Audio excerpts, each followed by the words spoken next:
Makanya sekarang tuh banyak banget orang ngomong anxiety, aku anxiety nih, aku anxious gitu.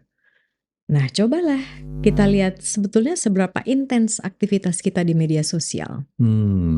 Karena itu pasti ada hubungannya dengan ketidakmampuan dia untuk fokus pada satu hal untuk waktu yang lama. Dan kenapa kamu menghindari sosial media kayak Instagram dan TikTok? Selain kamu tidak enjoy, kamu juga menghindari anxiety yang nggak perlu. Betul. Mana enak sih hidup di tengah kecemasan, di tengah perasaan cemas? Perasaan cemas itu ada andil dari kita juga loh yang menciptakan. Sekarang zamannya orang FOMO. Ya, Lo FOMO nggak? karena terlalu banyak ngelihat kanan kiri. Oke. That's the problem. Tapi lo nggak ngerasa FOMO, Mbak, dengan nggak punya Instagram dan TikTok? Why? Kenapa harus FOMO? Gini, ketika kita tidak mengekspos diri kita untuk melihat terlalu banyak hal ya, sosial media, terutama yang visual gitu ya, seperti Instagram atau TikTok. Instagram lah ya, karena kan kita bisa posting di laman gitu kan. Ya semua manusia ya, semua manusia secara alami ingin menunjukkan hal-hal yang terbaik.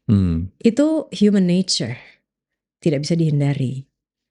Nah problemnya ketika itu digabungkan ke media sosial, yang diposting jadinya bagus-bagus aja. Betul. Apa yang terjadi ketika followers atau peers ya, teman sesama kita itu melihat postingan yang selalu bagus-bagus?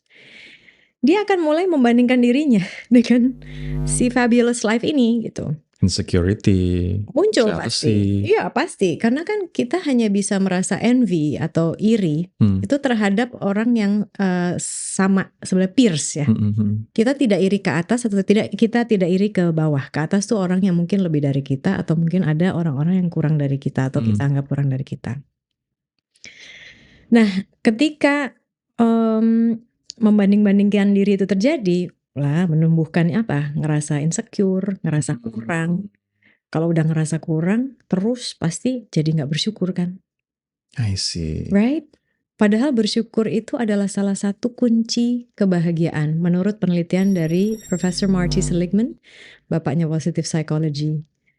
Kalau misalnya orang tidak bisa bersyukur atau tidak bisa menemukan hal-hal yang dia syukuri gitu, Nggak bisa bahagia deh. nggak bisa bahagia gitu, nggak bisa ngerasa gitu loh. Wow, ini kenapa Marissa selalu positif, selalu happy? Ya mungkin karena rasa syukur itu. Really? Lucunya.